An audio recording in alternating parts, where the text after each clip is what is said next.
estén por acá para ver si no hay ningún problema de conexión. Buenas noches, profe. Yo sí lo escucho bien. Bueno, sí, entonces Sí. ya me quedo. Podemos comenzar. Cualquier cosa, les pido por favor que me lo escriban en el chat o me interrumpan, que no hay ningún tipo de problema. Bien. Hoy nos toca hablar del Instituto del Desistimiento, la resolución y la rescisión de los contratos. Bien. Y como vamos a hablar de 3 institutos, lo que vamos a analizar es un poquito la comparación entre ambos, y después vamos a hablar un poco en especial de algunos de ellos para ver su regulación, y vamos a ir comentándolos en estos 40 minutos que el Zoom nos permite. Bien. Cuando nosotros hablamos de desistimiento, resolución o rescisión, nos cabe hacernos una primera pregunta, que si rescindir un contrato es lo mismo que resolverlo. Y la segunda, o la pregunta que viene de la mano de esta primera, ¿qué diferencia existiría entre un desistimiento y una resolución? Porque muchas veces cuando, digamos, escuchamos, digamos, noticias respecto a los contratos, o cuando leemos, digamos, algunos artículos académicos, nos lleva a pensar que son sinónimos. Y la verdad que la resolución, la rescisión o el desistimiento, por decirlo de alguna forma, son institutos totalmente diferentes. Entonces, como son todos diferentes, ¿bien? Tenemos que afirmar desde el comienzo que no es lo mismo resolver un contrato que rescindirlo o desistir del mismo. Y aunque los 3 casos... Profe. Sí, dígame. Una consulta. ¿Desistir sería sinónimo de revocación que vimos el otro día con el profesor? Los exactamente. Nombró. Sí, son sinónimos. Porque nos dijo, después van a haber rescisión, revocación y resolución, entonces por eso preguntaba a ver si revocación... Generalmente está bien el aporte, se utilizan como, digamos, similares dependiendo la regulación que tengamos en los diferentes códigos que existen dentro del Civil Law. ¿Bien? Pero, si ustedes, corríjanme, ¿ya dieron revocación o qué dieron? No, lo mencionó como que en algunos contratos se perder efectos por la o rescisión o revocación o resolución, pero no ampliamos más, nada, solo los nombró. Entonces conecté con la clase pasada y quería preguntar a ver si como rescisión y resolución era lo que estaba diciendo, si revocación era desistimiento. Exactamente. Entonces, cuando hablamos de la revocación de un contrato, y acá ya nos metemos en el primero del instituto, en general vamos a revocar un contrato cuando estamos facultados a extinguirlo de forma unilateral.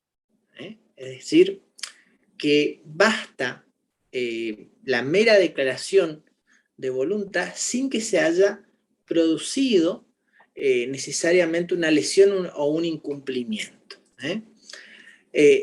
Por eso hay que advertir que, salvo que se pacte expresamente el ejercicio de la revocación, este no lleva aparejado un resarcimiento, o sea, una indemnización entre las partes. También hay que decir que en cuanto a la declaración de voluntad, lo habitual es que el contrato exija cumplir determinados requisitos en cuanto al plazo y la forma para el ejercicio de la revocación. Por ejemplo, puede ser que se exija un plazo de preaviso mínimo, o enviarlo por una forma, digamos, especificada entre las partes. Yo siempre me cito el ejemplo, aquellos que son futboleros, de lo que había sucedido con Messi en el primer intento de salida del Barcelona, aquellos que no siguen el fútbol, la crisis que tiene, Messi con el Barcelona, tuvo 2 intentos de revocar el contrato con ese club, pero por enviarlo fuera del plazo tuvo que quedarse un año más hasta que se pudo irse de ese equipo. Bien, entonces, para ser claros en esto, generalmente la revocación va a exigir un requisito en cuanto al plazo y la forma. Bien, la revocación puede darse o por haber establecido respecto a las partes en el propio contrato o en virtud de la ley. O sea, pueden establecerse, por ejemplo, en los contratos de distribución que ustedes van a analizar más adelante, como el leasing, como la concesión, se puede, establecer también ciertas cuestiones específicas en las normas. Esto quiere decir que la fuente de esta facultad puede ser por acuerdo de voluntad o también puede ser porque la misma ley lo establece. Es importante que no debe confundirse tampoco la revocación con la facultad de decidir unilateralmente la no continuación del contrato más allá de un plazo. No es lo mismo poner, fin a un contrato en vigencia que decide no continuar allá más allá del plazo inicial pactado, que esto sería como una renovación. Eso es otra cosa. Finalmente, hay que recordar que la facultad de revocar unilateralmente se encuentra implícita en aquellos contratos de duración indeterminada. Cuando no tiene plazo, es implícita, especialmente porque la jurisprudencia lo ha entendido, que o si no sería un exceso de ejercicio del derecho. Bien, esto es para hablar de la revocación. Ahora, cuando hablamos de la resolución del contrato, la resolución se va a dar como facultad. Esperen que voy aceptando a algunos compañeros que están entrando, me esperen un segundito. Ahí está. Listo. La resolución se va a configurar como la facultad de dar por terminado un contrato sinalagmático cuando la contraparte ha incumplido sus prestaciones. El código lo regula considerando que, obviamente, este derecho está implícito en todos los contratos con obligaciones recíprocas. Si se produce el incumplimiento esencial de una obligación de una de las partes, e impone al incumplidor el deber de compensar los daños, así como de abonar los intereses. ¿Bien?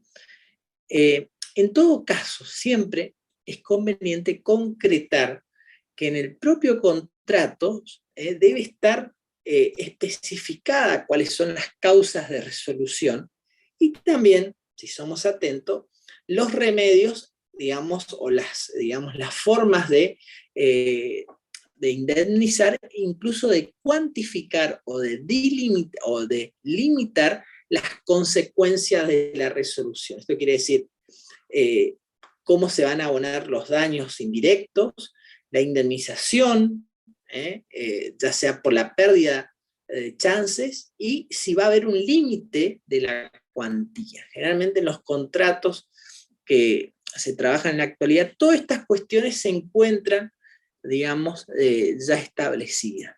Un ejemplo de la facultad de resolución se establece generalmente en los contratos de locación. Esta facultad de resolver el contrato cuando se incumplan ciertas obligaciones, por ejemplo, como el pago del alquiler, si se establece alguna cláusula especial, vamos a suponer la obligación de brindar ciertos servicios y que se contemplaban más allá del uso de la unidad funcional, también se podrían establecer como causas de resolución. Ahora, también es importante que tenemos que distinguir entre la resolución por incumplimiento y la resolución por una circunstancia que sobreviene o es gravosa, que puede producir una forma de desequilibrio entre las partes, aun cuando éste se merece, digamos, otro análisis, como puede ser la frustración del contrato o la renegociación. Tema este, que si bien durante mucho tiempo pensamos que era un tema, de laboratorio, hoy por hoy, fíjense, que en las jornadas nacionales de derecho civil, el tema de la comisión que vamos a estar trabajando, en mi caso como autoridad de esa comisión, es la renegociación o la readecuación de los contratos. Y esta no era una temática que teníamos en vista o que tenía una importancia central en la enseñanza y en el ejercicio de esta materia. Pero sucedió algo, nos sucedió la pandemia. Entonces, hay muchas cuestiones que hoy empezamos a discutir a partir de contratos de larga duración, a partir de frustraciones de los contratos, a partir de ciertas cláusulas que se habían establecido que no estaban pensadas para una epidemia como la que vivimos y que poco a poco se han empezado a judicializar ante el incumplimiento de las obligaciones de las partes, que todavía aún hoy no sabemos cuáles van a ser las consecuencias que la pospandemia va a traer a una cantidad de contratos que fueron firmados en años anteriores a la pandemia y que quizás hoy estén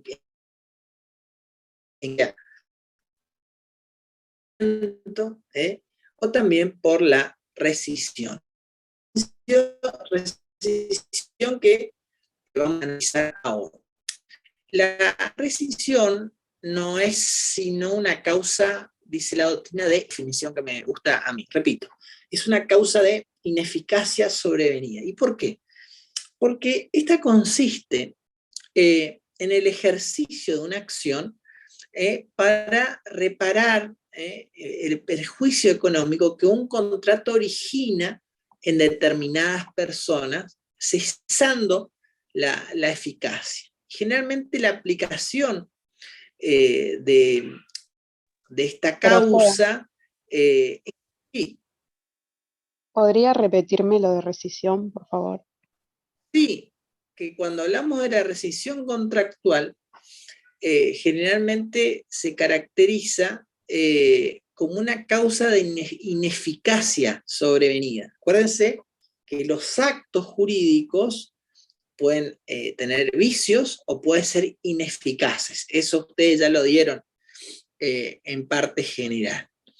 Entonces, cuando hablamos de rescisión contractual, podemos afirmar que este consiste en el ejercicio de una acción para reparar un perjuicio económico que un contrato origina, ¿sí?, en determinadas personas porque se ha cesado su eficacia. ¿Bien? Y esta aplicación, obviamente, que es subsidiaria respecto a otras medidas y que no puede considerarse en cualquier tipo de contrato, la verdad que ha admitido en la doctrina un análisis muy restrictivo, admitiendo solamente ciertos casos, y así se ha regulado también dentro del Código Civil, como vamos a ir viendo en las próximas clases. Ahora, a mí me interesa siempre hablar de las tres cuestiones que fuimos analizando, de los tres institutos, de cuáles son los efectos de la resolución por incumplimiento, porque generalmente, de los tres institutos, generalmente la resolución por incumplimiento es el que lleva a judicializar la mayor cantidad de causas. Y esto lo podemos ver en procesos de incumplimiento contractual, de resolución por incumplimiento, Y generalmente estas son, digamos, las situaciones que ustedes van a ver más en el ejercicio. Lo van a ver como una acción, o sea, yo demando la resolución por incumplimiento, o como excepción. Me demandan a mí y yo lo pongo como defensa. Ahora lo vamos a analizar. ¿Y por qué me interesa empezar por este tema? Porque obviamente va a ser a su práctica profesional. El Código Civil y Comercial, o para el Código Civil y Comercial, el contratante que no ha incumplido está facultado, o sea, una parte que no ha incumplido un contrato, va a estar facultado para resolver en forma total o parcial un contrato. Y acá entonces es donde tenemos que analizar cuáles son los efectos de una resolución por incumplimiento. ¿Por qué? Porque el objeto, el efecto principal es que las partes deben restituir todo lo que han recibido en virtud de un contrato resuelto, y que obviamente es esta cuestión la que regula el Código Civil y Comercial. Fíjense que ustedes, si lo buscan en el Código Civil y Comercial, en el artículo 1080 se consagra la obligación de restitutoria. Y dice algo así el contrato, el artículo, si no me equivoco. Si lo tienen por ahí, lo quieren copiar en el chat, me ayudaría. Dice algo así que si el contrato es extinguido total o parcialmente por resolución, las partes deben restituirse en la medida que corresponda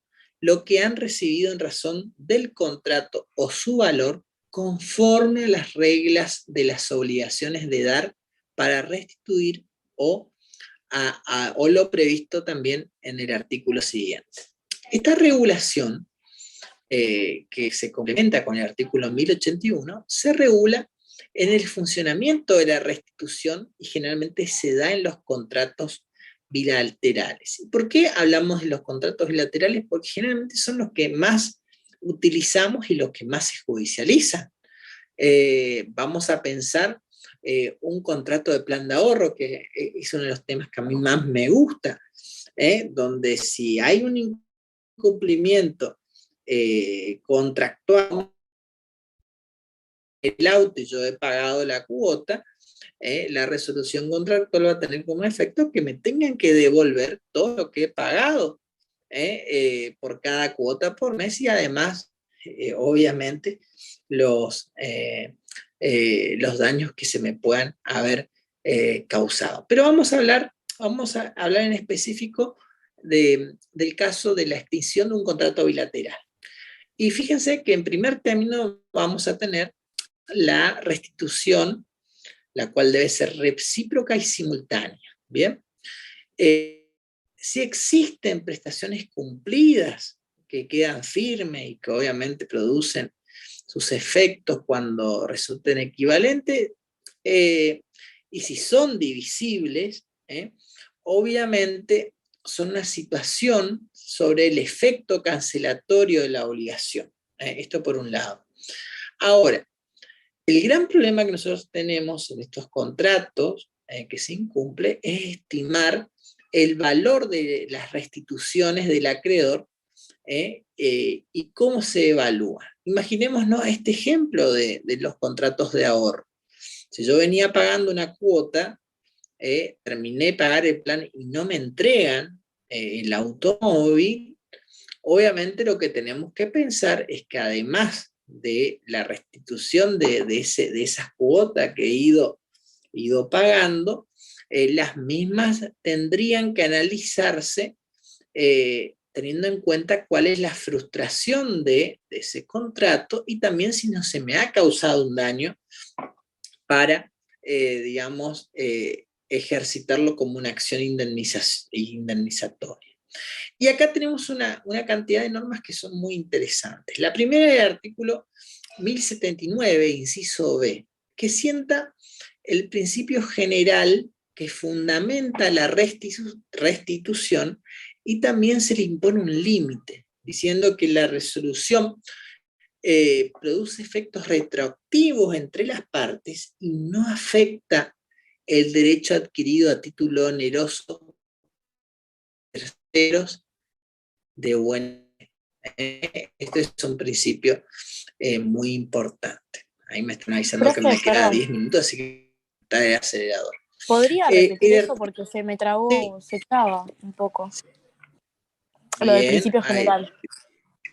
el principio general, que ustedes los pueden buscar en el artículo 1079, inciso B, artículo 1079, inciso B, impone un límite respecto a la restitución y dice que la resolución produce efectos retroactivos entre las partes y no afecta el derecho adquirido a título onerosos por terceros de buena fe. Bien.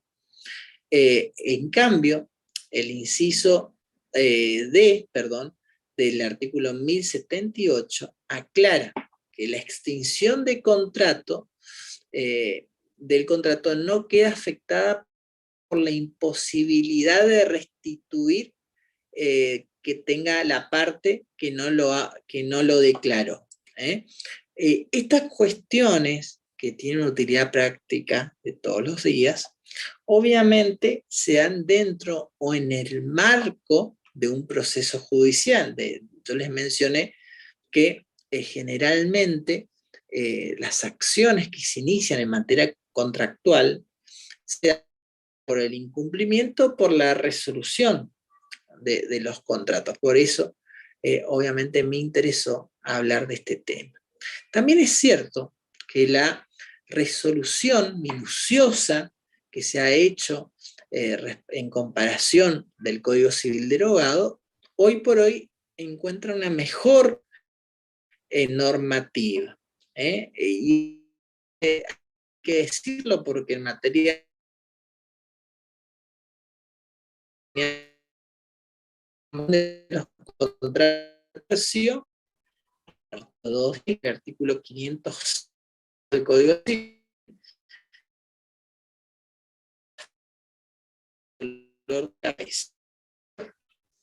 lo que es que hoy por hoy tenemos un código que se encuentra, que no la vi. Juan. Profe, perdón, nos perdimos como los últimos 10 segundos.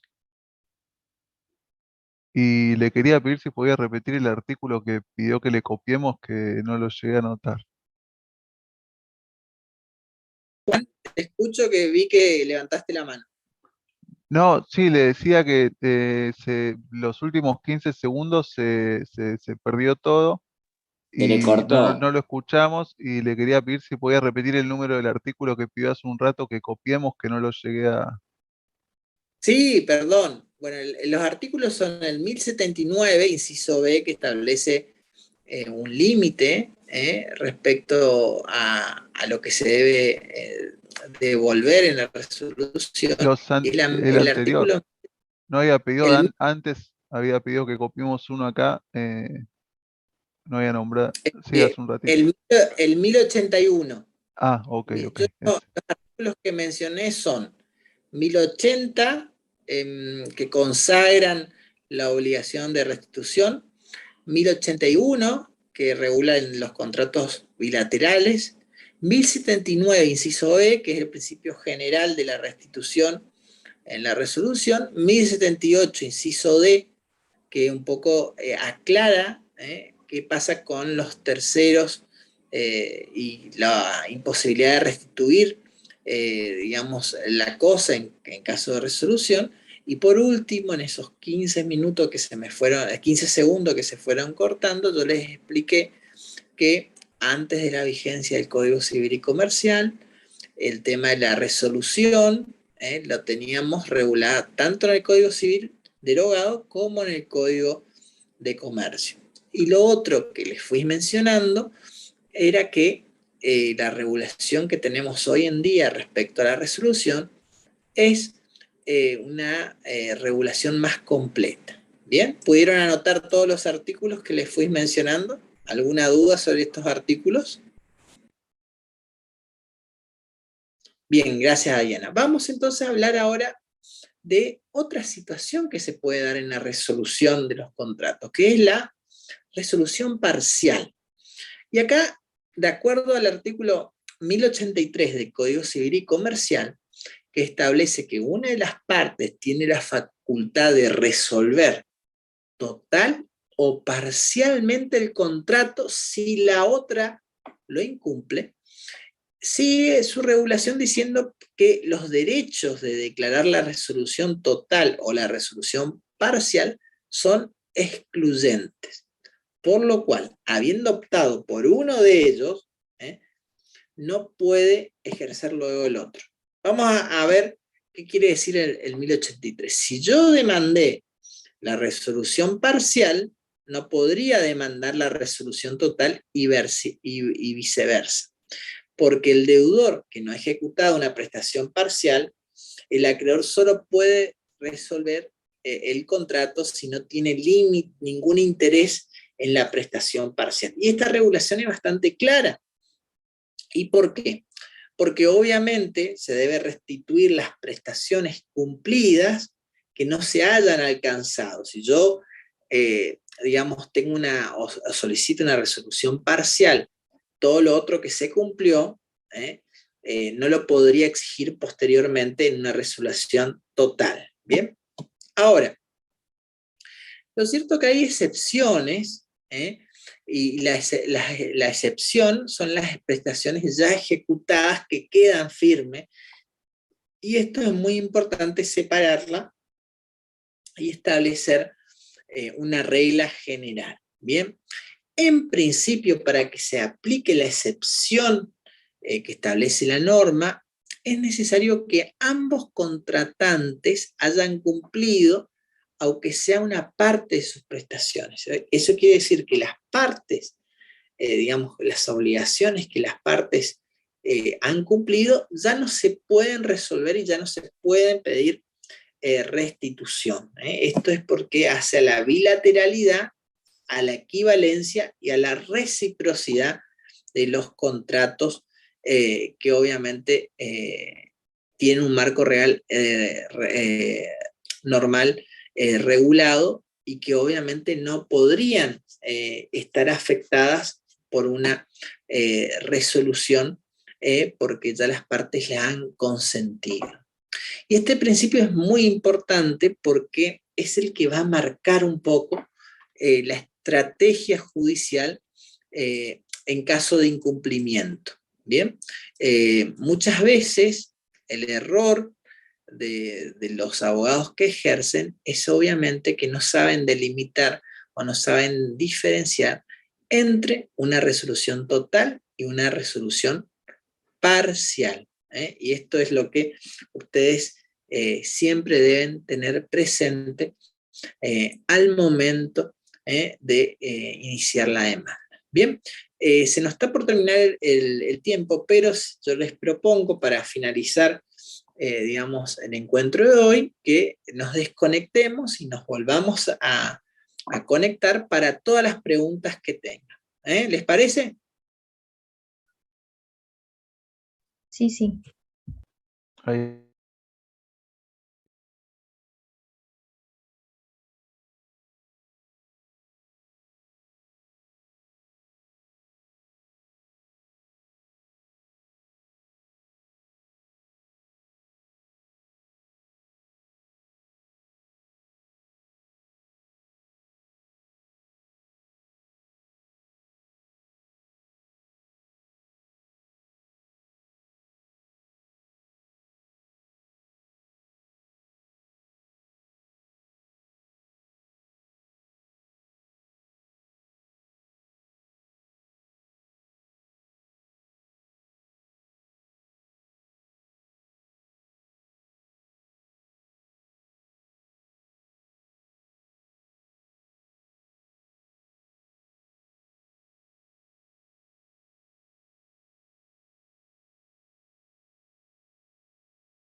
Bueno, vamos.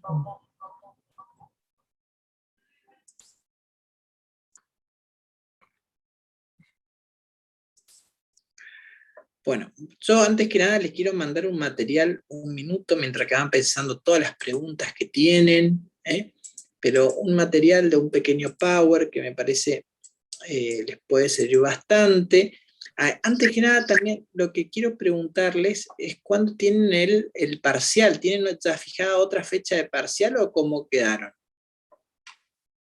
El 30. El 30, bien. ¿Y cómo están con eso? Podría ser mejor, profe. La venimos llevando. Me encanta la sinceridad, eso suma. Bueno, si hay algún material que le esté faltando, pídanos en el grupo, porque por ahí con tantas comisiones, teniendo en cuenta también que nosotros tomamos parcial cada comisión tiene como su propia forma de tomar parcial. Y la verdad que a veces puede ser que ya, bueno, en mi caso me pueda estar ya un poco perdido, así que, pero no duden de recordarnos si hay algún material que les falta, generalmente no tenemos problema, no nos molesta que nos recuerden, para eso estamos, pero sáquense todas las dudas o no tengan problema de mencionarlas. Bien, como yo les dije, les quiero mandar un pequeño archivo antes de despedirnos, porque obviamente me interesa que lo tengan. Voy a ver si lo puedo mandar por acá. Decirles también que no me molesta que me escriban si hay algo que estén necesitando para esa fecha. Seguramente, a ver, son un par de filminas que preparamos con un colega. No me deja adjuntar. Pero si no lo puedo mandar por acá, se los voy a mandar después por... Ahí está. Me parece que es un buen material. Así que a ponerse las pilas para el parcial. Bueno, ahí tienen un poquito de material sobre la extinción, restitución, todo lo que fuimos analizando hoy, así que espero que les sirva. Digamos, también tienen unas cuestiones sobre relación de consumo, así que como resumen me parece que les puede servir bastante. Bien, así que, estimados, Muchas gracias, profe. no, para eso estamos. Escríbanme, no tengo problema. También si al profesor Fernández le hace falta un material de las clases de él, seguramente, y espero que no tengan muchos recuperatorios, lo van a dar conmigo. Generalmente yo lo tomo oral, aquellos que han recuperado conmigo, así que espero no verlos en el recuperatorio. Bien, buen descanso y hasta luego. Gracias, profe. Gracias, Hasta la profe. Buen próxima. Chao, fin de... profe, gracias. Chao. Buen Hasta fin. luego.